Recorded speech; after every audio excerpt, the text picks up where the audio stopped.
Pedagogía del oprimido. El método de alfabetización del profesor Paulo Freire.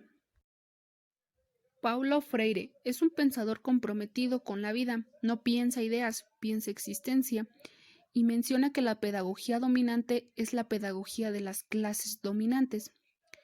De la misma manera, menciona que la práctica de la libertad solo se encontrará adecuada expresión en una pedagogía en el que el oprimido tenga condiciones de descubrirse, conquistarse reflexivamente como sujeto de su propio destino histórico, es decir, que él tenga la iniciativa de aprender.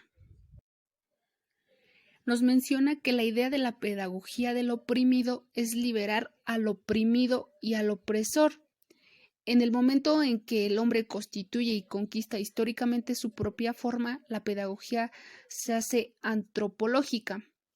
Nos habla también del movimiento interno. Este movimiento unifica los elementos del método y los excede en amplitud del humanismo pedagógico. Reproduce y manifiesta el proceso histórico en el que el hombre se reconoce. Los posibles rumbos de ese proceso son proyectos posibles. Alfabetizar es concienciar.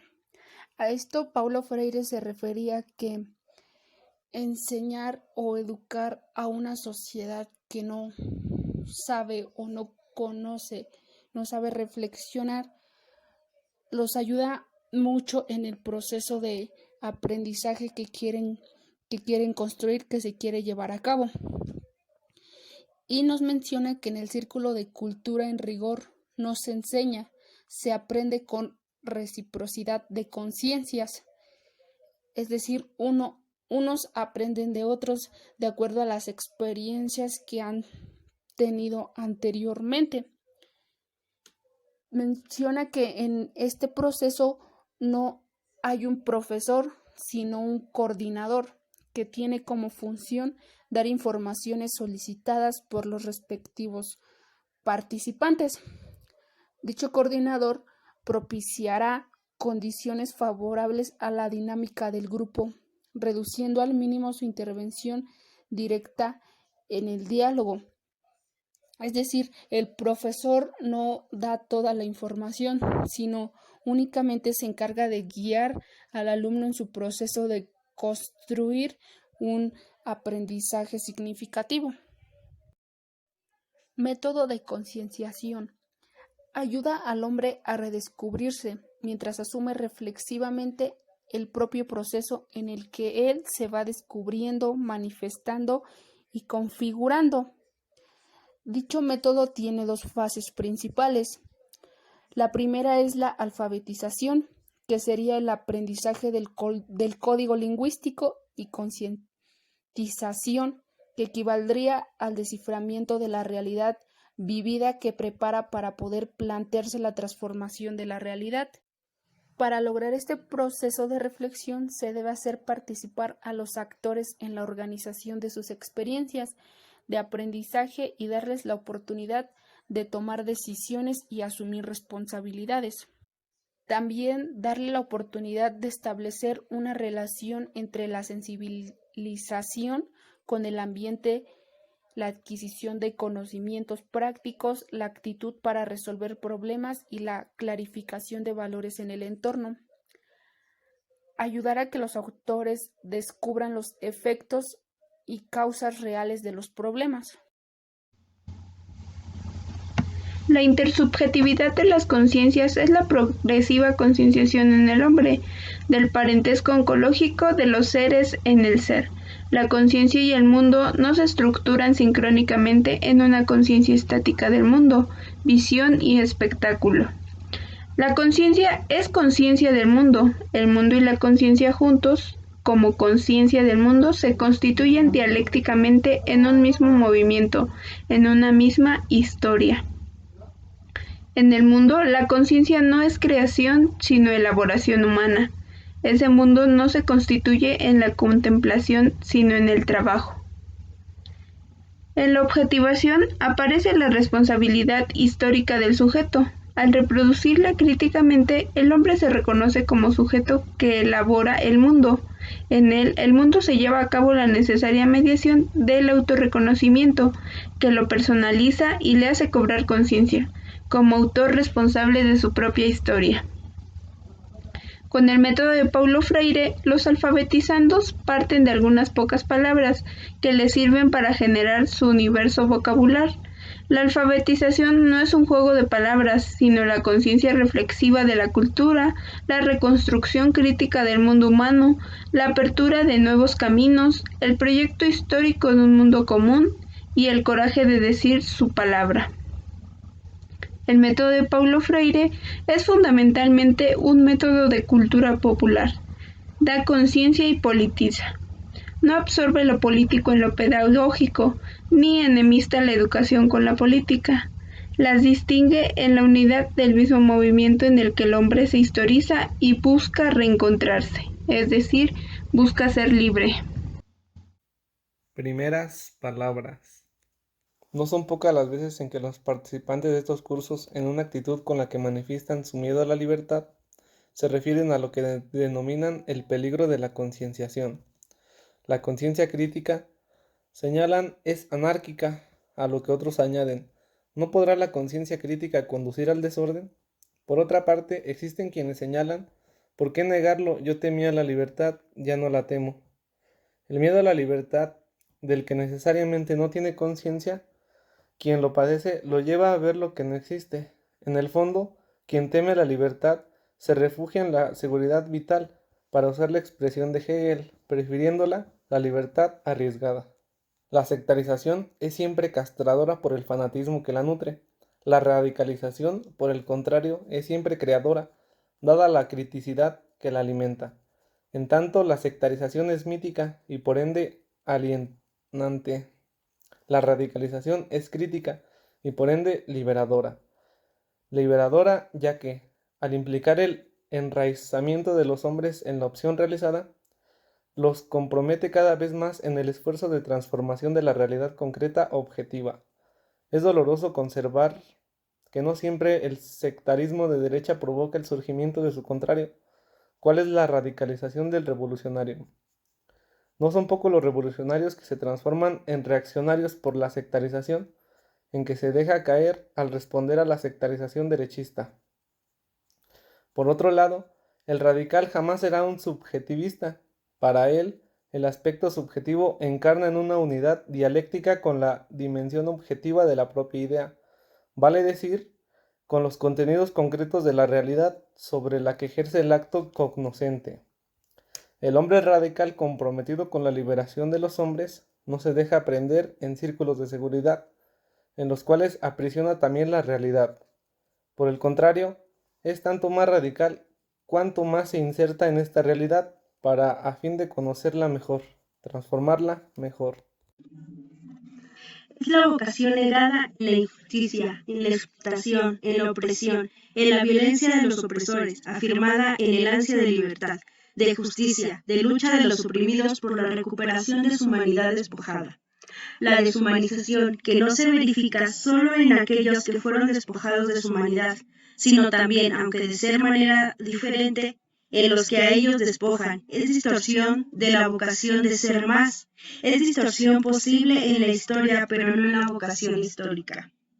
Ahí radica la gran tarea humanista e histórica de los oprimidos, liberarse a sí mismos y liberar a los opresores, estos que oprimen, explotan y violentan en razón de su poder.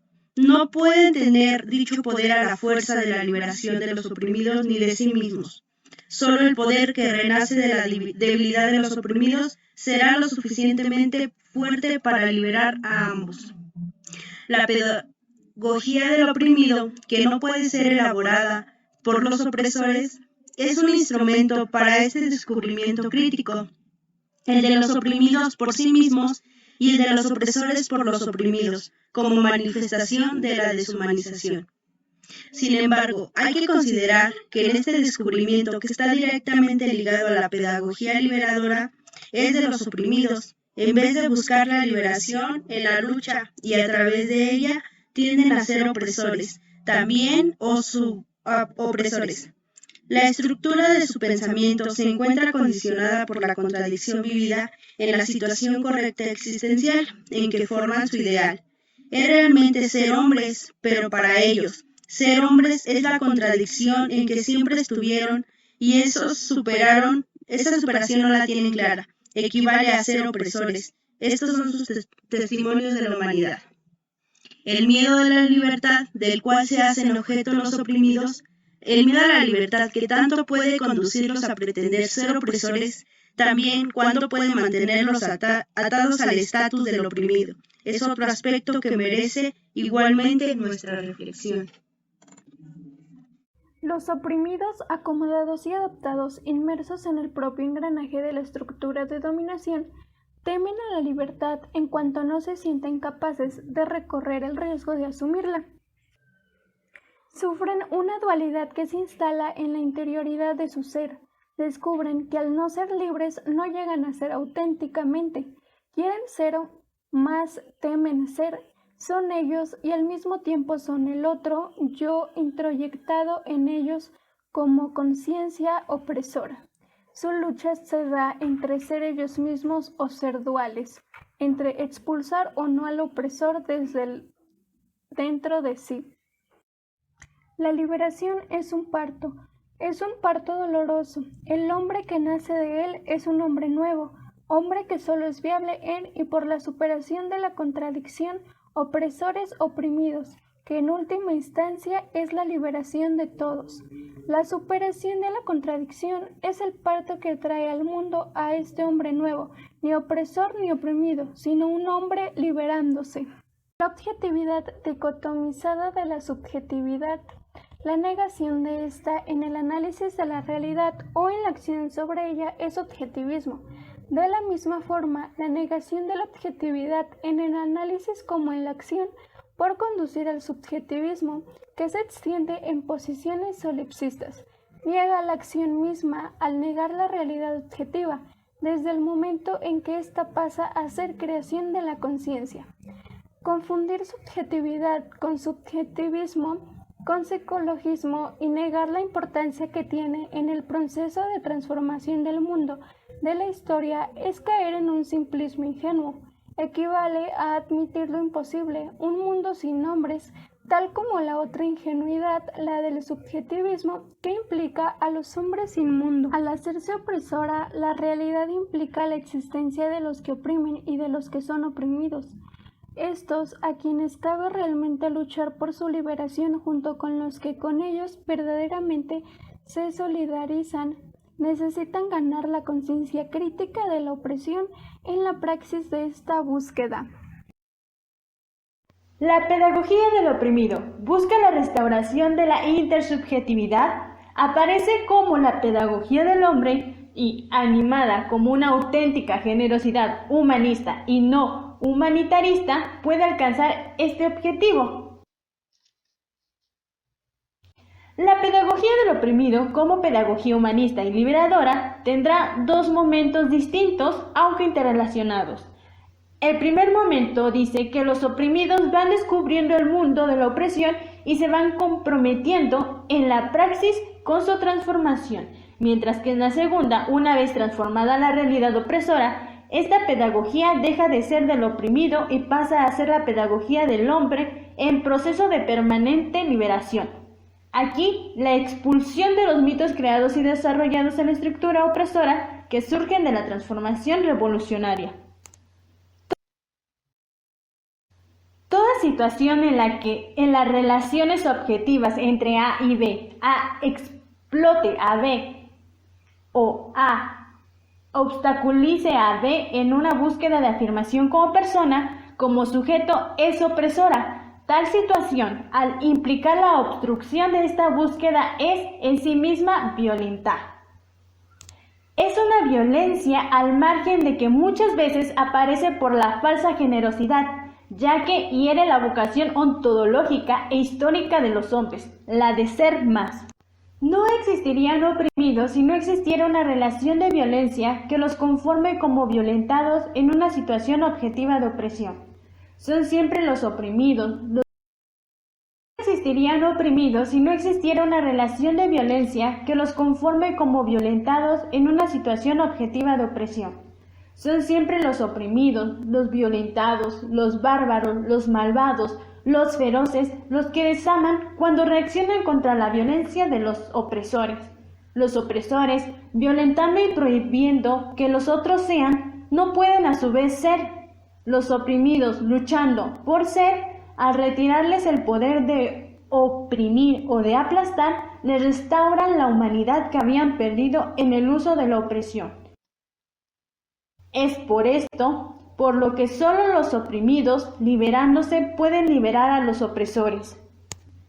Sin embargo, aunque cuando la superación de la contradicción se haga en términos auténticos, con la instalación de una nueva situación concreta, de una nueva realidad instaurada por los oprimidos que se liberan, es que los opresores se sentirán como si realmente estuvieran siendo oprimidos. Para los opresores, las personas humanas son solo ellos, los otros son objetos o cosas. Para ello, solamente hay un derecho, su derecho de vivir en paz, frente al derecho de sobrevivir que tal vez no siquiera reconocen, sino solamente admiten a los oprimidos. En el análisis de la situación concreta de la opresión no podemos dejar de sorprender el nacimiento en un acto de violencia que es instaurado por aquellos que tienen en sus manos el poder.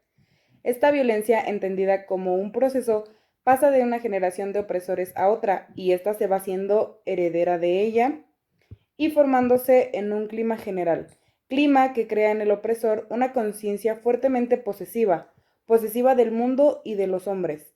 La conciencia opresora no se puede entender así al margen de esta posesión directa, concreta y material del mundo de los hombres, de ella considerada como una conciencia necrófila.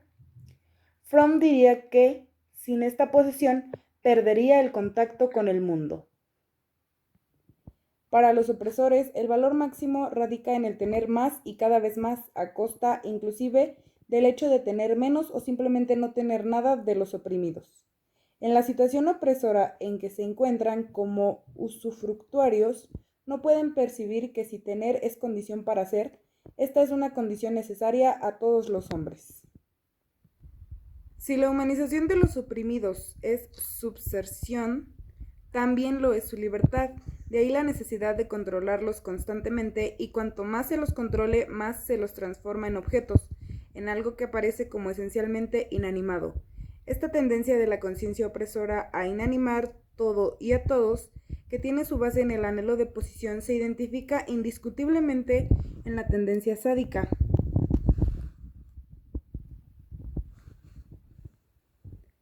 El sadismo aparece así como una de las características de la conciencia opresora en la visión necrófila del mundo. Es por esto por lo que su amor es un amor a la inversa, un amor a la muerte y no a la vida. La autodesvalorización es otra característica de los oprimidos.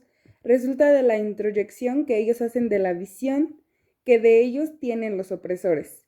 De tanto oír de sí mismos, que son incapaces, que no saben nada, que no pueden saber, que son enfermos, indolentes, que no producen en virtud de todo eso, terminan por convertirse de su incapacidad.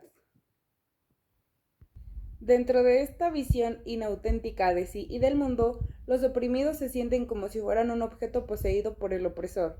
En tanto para éste, en su afán de poseer, como ya afirmamos, ser es tener casi siempre a costa de los que no tienen. Para los oprimidos, en un momento de su experiencia existencial, ser ni siquiera es parecerse al opresor, sino estar bajo él. Equivale a depender. De ahí que los campesinos sean dependientes emocionales.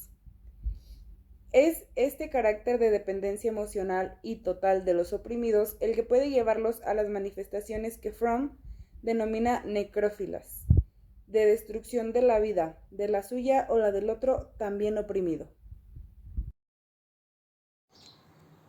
La revolución cultural es entendida como el esfuerzo máximo de una concienciación que es posible desarrollar a través del poder revolucionario, buscando llegar a todos sin importar las tareas específicas que éste tenga que cumplir.